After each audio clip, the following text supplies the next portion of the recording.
Oh, hello, welcome back to my channel and to another reaction video. This time we're checking out the pitch meeting for Secret Invasion. So, you got some new Marvel stuff for me? Well, actually, sir, I thought maybe we could take a little break. You know, we've been churning out so much content. I think everybody could use a little breather. Ah, that's not a bad idea, actually. Right?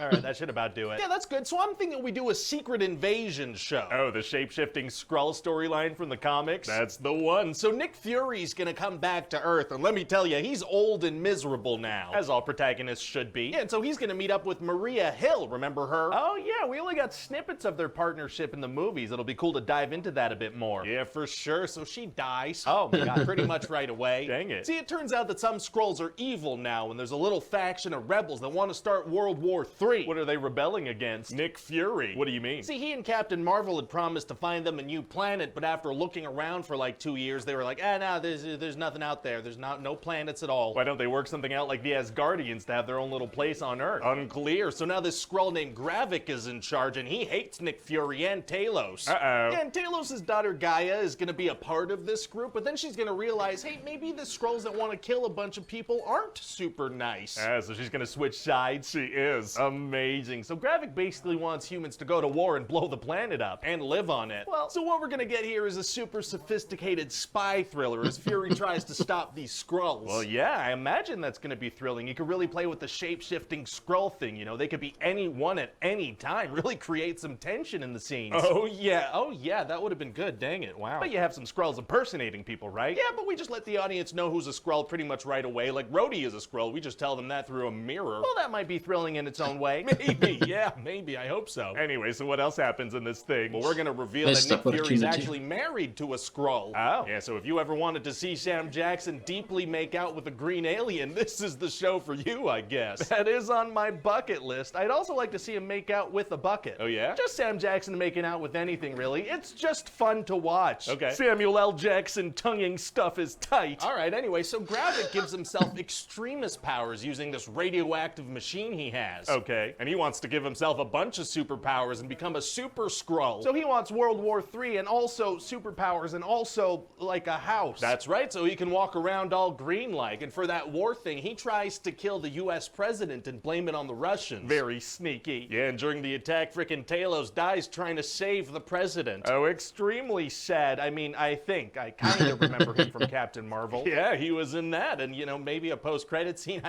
There's no way I'm checking. Totally fair. Anyway, so then Rhodey the Skrull advises the US president to drop a big old bomb on the Skrull hideout in Russia, which would start World War III. Uh-oh. And so Gravik tells Fury, hey, I'll call off the strike if you bring me all the superhero DNA you scraped off the endgame battlefield, you big DNA collecting weirdo. So hey, why doesn't Nick Fury call the Avengers? That's kind of his move, isn't it? We're actually gonna address that. Fury's gonna be like, no, this is way too personal. I gotta do this myself. And also, we can't rely on superheroes all the time. He's gonna risk the end of the world because he feels like this is a personal Exactly. situation. That's right, it's didn't personal. make No any sense. superpowers. So what does he do? He sends Gaia to go get superpowers and fight the fight for him. But so Gaia shapeshifts into Nick Fury and goes to this super radioactive hideout and pretends to be dying from radiation and whatnot. Okay. And so then when Gravik gives himself the powers, it also gives them to Gaia. What if he had just shot Fury or not kept him inside the machine with him? Well, it worked, so get all the way off my back about the plan, and then it's time for a final showdown between these two. It's time for Nick Fury's personal fight. That's right, and so Gaia and Gravik start punching each other with a bunch of recognizable superpowers. Like what? Well, like Gaia flexes Drax's muscly arm with the tattoos. Are his tattoos a part of his DNA? Hey, shut up, and she has Ghost's powers, you know, Ghost. Ghost couldn't really control those powers and also wasn't at the endgame battle. Hey, shut up, and Mantis's mind control powers to put Gravik to sleep. How does she know how to use those powers? Hey, shut up, and Ebony Maw's magic rings. How are rings a part of someone's DNA? Hey, shut up. Hey, shut up. Haven't we established that magic is something you learn? Hey, shut up. Well, okay then. Okay, great. So punch, punch, punch, punch, punch, power beam, punch, punch, punch, backflip, probably. Very exciting. But hey, if they both have those extremist healing powers, it's gonna be hard for one of them to win. Actually, it's gonna be super easy. Barely an inconvenience. Oh, really? Yeah, see, Gaia's gonna punch a big hole in his chest, and so that does it. He's dead now. Why does that do it if he has healing powers? Because the fight's over now. That worked. Oh, okay. Oh, and while that's happening, there's gonna be a tense showdown between Fury and Rhodey and the President. Oh, yeah? Yeah, and Fury's gonna be trying to convince the president that this frickin' guy's a Skrull. Wow, if only there was a way for them to identify the Skrulls. Well, throughout the whole show, they're gonna be shooting Skrulls because they bleed purple, so that, shows it. Why not do that now? Because this way we can have a couple of minutes of manufactured tension. Smart. And so after those couple of minutes are over, Fury's gonna shoot Rhodey and reveal he's a Skrull. Oh, wow. Wow. Then the president's gonna go on TV and declare all off-world species as enemy combatants. Oh, he is. And people are gonna go nuts. There's gonna be vigilantes running around shooting political leaders and stuff, trying to find the Skrulls. It's gonna be absolute chaos and paranoia. That actually sounds like a more interesting Secret Invasion show. Yeah. Well, Nick Fury has to leave Makes Earth sense. now, so we're not doing that. He's leaving, but he arguably showed up and made the situation a whole lot worse. Yeah, so now he's gotta go. He's gotta get out of there. All right. So what do you think? I think it sounds like a pretty good show. And hey, I'm picturing some cool, like, AI-generated intro credits. That'll really be cool. Oh, you're starting to use AI for stuff, huh? Yeah, but you don't have anything to worry about. We're just gonna start using it for stuff like art and, ideas and acting and voice acting, background acting, script writing. Oh, please don't. Oh, I mean, AI is getting really good. What's the alternative? Pay fair wages to human people for all the jobs you just mentioned? You sound insane. We don't do that now. I know. Anyway, let's spend $200 million on this and reshoot a bunch of it and chop it up in the editing room and dump it on a streaming service. We can do no wrong, and this system has no flaws. Huh. Well, there you have it, folks. Pitch meeting for Secret Invasion, and yeah, they just should have adapted the comics story arc more accurately. I mean, he mentioned how they just simply revealed who's a Skrull right away. They should have gone with the paranoia route that you don't know who's a Skrull and made the audience wonder and all that. And yeah, honestly, the way the show ended with the president declaring war on aliens and you see the paranoia taking over, it would have been more interesting if that had been the premise of the show, but no. And yeah,